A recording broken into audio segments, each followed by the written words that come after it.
Nandito na naman po ang iyong lingkod, Lolo Pasyar. Nagmamagandang umaga po sa inyong lahat.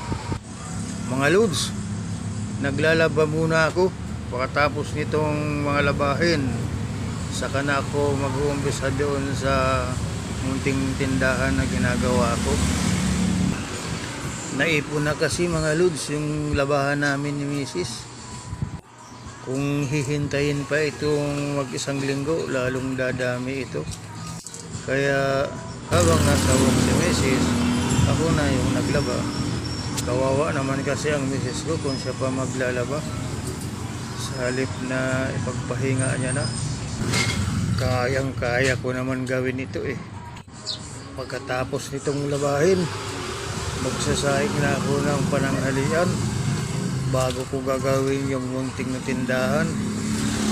Okay mga lods, hanggang dito na lamang po ang iyong lingkod at ako'y magpapaalam muna. Huwag po kayong magsawa sa panonood ng aking video.